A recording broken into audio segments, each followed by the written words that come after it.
Assalamu alaikum. Hello. Today we bring you the festive vibe sweet halwa. எப்படி செய்கிறதுன்னு பார்ப்போமா?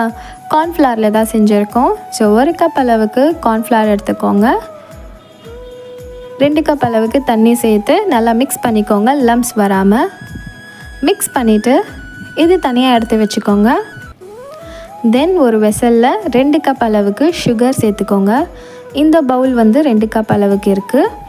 தென் 1 cup அளவுக்கு தண்ணி சேர்த்துட்டு நல்லா மிக்ஸ் பண்ணி விட்டுக்கோங்க. பபிள்ஸ் வந்த பிறகு சுகர் மெல்ட் ஆகிடும்.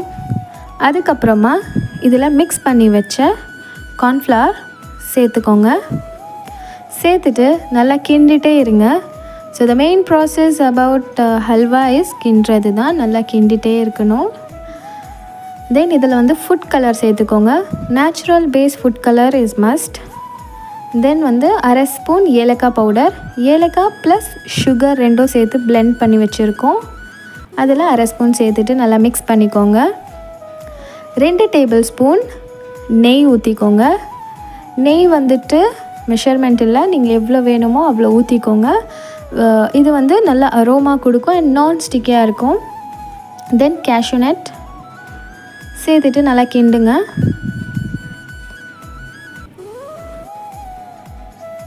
நல்லா இந்த மாதிரி டெக்ஸ்சரில் கிடைக்கும் உங்களுக்கு ஹல்வா, நான்ஸ்டிக்கியாக. நெய் வந்து ஃப்ரீக்வெண்ட்லி ஆட் பண்ணுங்கள், அப்போ தான் வந்துட்டு நல்லா ஃப்ளேவர்ஃபுல்லாக இருக்கும். தென் ஒரு பவுலில் வந்துட்டு நெய் ஊற்றிட்டு க்ரீஸ் பண்ணி எடுத்து வச்சுக்கோங்க. லாஸ்ட்டாக இதில் வந்துட்டு ½ லைம் ஜூஸ் சேர்த்துட்டு நல்லா கிண்டி விட்டுருங்க. அதுக்கப்புறமா க்ரீஸ் பண்ண அந்த பவுலில் வந்துட்டு ஹல்வா ட்ரான்ஸ்ஃபர் பண்ணிக்கோங்க. கொஞ்சம் ஹல்வா வந்து கூல் ஆகட்டும். அதுக்கப்புறமா இது பீசஸாக நீங்கள் கட் பண்ணி சர்வ் பண்ணலாம். இல்லைன்னா நீங்கள் அப்படி கூட சர்வ் பண்ணிக்கலாம். நல்லா டேஸ்டியாக ஈஸியாக இருக்கும். ட்ரை பண்ணி பாருங்கள். பிடிச்சிருந்தால் like, share, subscribe. And to all those who celebrating this festival, may your home shine bright like the Diwali lights. Thank you.